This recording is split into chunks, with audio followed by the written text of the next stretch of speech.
These are the 3 life lessons I learned from building my business.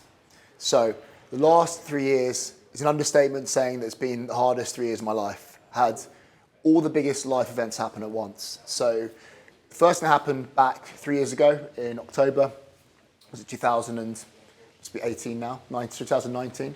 My best friend, Daniel, died from a drug overdose.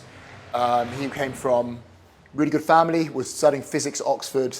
People think, drug addiction only happens to sort of weak people or blunt, scummy people. He came from a really good family, was a good person, very, very smart. They found him dead, to be honest. And when I found out, it was people who've gone through something like this. I didn't cry, I didn't get upset. I just felt completely numb. I felt absolutely nothing. Almost deliberately tried to sound like I was upset because I thought that was a normal thing to do. And then a couple of weeks later, I found out my mum had bone cancer that had spread to her liver. And then she was terminally ill as well. And I thought, things can't get worse. And then next thing was I found out my wife's having an affair. So packed all my stuff up, moved back to my parents, and I was sitting in my room and just looking at pictures of my wedding and a picture of Daniel, who was my best man at my wedding, my friend that died, and thought, how have I regressed this much? I had absolutely everything before. I had a business that was earning loads of money. I was married, had amazing friends, and was in good shape and pushing my business forward. And I was literally regressed back to rock bottom, back from where I started, if not worse. And you know what I thought to myself? I sat there in my room and I thought to myself, I can self-destruct, I can go and do loads of drugs, I can drink loads of alcohol, but self-destruction is only going to make things worse. Self-destruction to me is a privilege. That's what I learned from that. To be able to go to yourself, oh, I'll just do loads and loads of drugs, I'll just go crazy. It's only because you have someone else supporting you or someone that can get you out of the hole. I took more control of what I had. I went, these are the things I can control. I'm going to sort myself out. So what happened was, the next day, I felt completely fine. I went to a therapist. My parents were like, look, I'm sure you feel fine, but maybe go and talk about it. So I went to a therapist, spoke about everything that happened, and she said to me, to be perfectly honest with you, I think you knew what was going on in your marriage, but I think you were basically shoveling sand on it. I'm sure a lot of people have done that, pretended they're happy, and just lied to themselves for a long time. Chatted about it, felt completely fine. Not pretend fine, felt pretty good. Went to bed that day, my parents' house in my room, woke up and started feeling this tightness in my chest, sort of like every breath got tighter and tighter and tighter, and I can't describe to you, I didn't know what was going on, and it was really, really bizarre. And I went into my parents' room and said, Dad, something's wrong, I can't breathe. My heart hurts. And he goes, you're fine, you're fine, you're fine. I said, I'm not fine, I need to call an ambulance. Called an ambulance, and the time that went past, I think that they took about 10 or 15 minutes, felt like it was 5 days. It was the most painful experience you can imagine. They came over and basically did all sort of ECG, and basically my heart rate was really high, and I overheard, it's really strange for like a weird tunnel vision. You can't really see anything. You're really present, but you can kind of hear echoing people's voices. And basically my dad said, what's going on? He said I was having a full-blown panic attack. And so I got taken to Royal Free Hospital with my dad, and being honest with you, I've never been so scared in my entire life. Literally, I felt like I felt in that moment like a child and had no control of what I was doing. And someone that usually has control of everything, that's the first time I felt completely helpless and needed other people's help. So stayed there. I basically stayed overnight. I was on a drip, and then woke up in the morning and spoke to a couple of doctors, and they basically said, I told them what had been happening the last, couple of months, and they said they're not surprised that happened. It's just basically shoveling sand on something, and then your body can't cope with the amount of stress. So I went back home, and after that, to be honest with you, I was actually completely fine. Cleared all the stuff out of my system. I had to face reality. I couldn't stop hiding away from what was going on. It was a shit situation, to be perfectly honest. The next thing was I opened my gym in Hampstead, BTX, put all my life savings I had left into it, and then 10 days later, the first lockdown happened.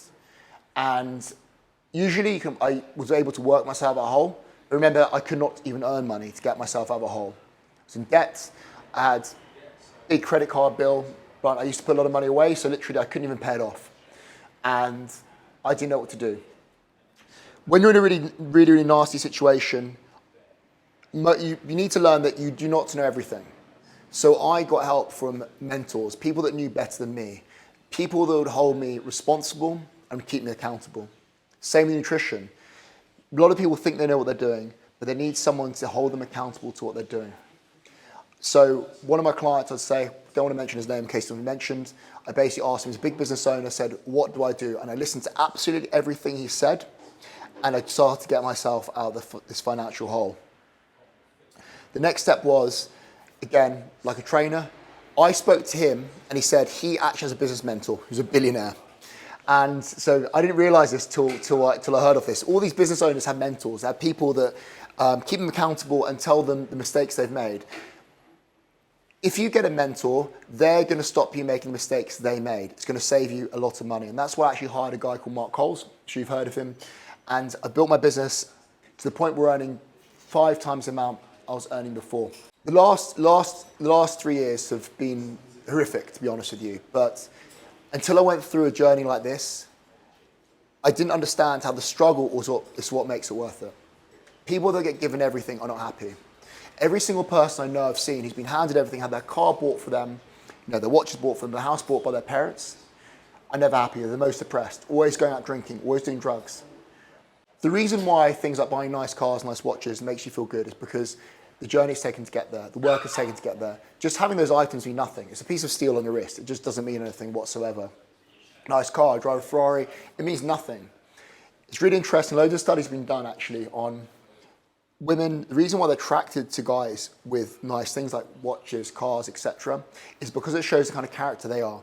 It's not literally that the guy can buy stuff for them or they want him to buy them stuff, but it shows the kind of person who persevere through hard times and will just make things work. That's the kind of person you want to be. Be honest with what you want and then just go for it. The biggest thing I took from this as well is I sat there and went, what do I actually want from life? I could lie to myself in a bad situation and go, I don't care about a business, I don't care about having nice things, I don't care about being in shape, but I'd be just fucking lying to myself. So I knew I wanted to build a serious company that helped people with my gym. And I also knew I wanted a nice car. I knew that I wanted a nice house. All these things I knew I wanted. And to also have the freedom to be able to train and keep myself in shape. The way I did that was, I know I wanted those things, and then work back from them. How am I going to do that in the next 5 to 6 years? I went from literally being £50,000 in debt to having absolutely nothing, from being divorced, my back of my parents, my best friend dying, my mum being diagnosed with cancer, a business being shut down by lockdown. In the last 2 years, to be open with you, we're taking a lot of money, and it's to do with the work we put in here, with the team we have at BTX and my mentors that help me out. In those bad situations, when you're at rock bottom, you're going to find out who your real friends are. I'm very, very privileged to say that every single one of my friends backed me and looked out for me because I chose the right friends from the start. They're happy for my success and I'm happy for their success. I went from being that much in debt to turning over good amounts of money, to buying my Ferrari, to going first class around the world. And I can't be more thankful for the amount of people that supported me through this journey. The 3 life lessons I learned from this in conclusion would be self-destruction is a privilege. When you hit real rock bottom, you have to make things work. It's like that thing where people go, how does that single mum work 6 jobs? She just has to. She has no choice. She has to do it. She can't self-destruct. The kids need her. Number 2 would be, you don't know everything. Get a mentor. Someone that has done the journey before, has made the mistakes, and it just takes out all the guesswork. This really isn't to sell PT, it's just honest with you. Most of you guys do not know what you do in nutrition and training. Taking out the guesswork and paying someone will keep you accountable. And that is so, so important when you're going through difficult times. Number 3 would be, what makes life worth it is a struggle. Buying nice things is what they mean and the journey you've taken to get them. As I said before, people that have been handed everything are usually the most depressed. Have you not noticed when you go into a restaurant, you can see straight away where someone who's earned the money themselves treats everyone with respect because they've been at the bottom before and they understand they're this close from everything going wrong. The people that have been handed everything treat the waiters and the staff like crap. Thank you so much for listening and I hope you've learned some life lessons from this video. Thank you.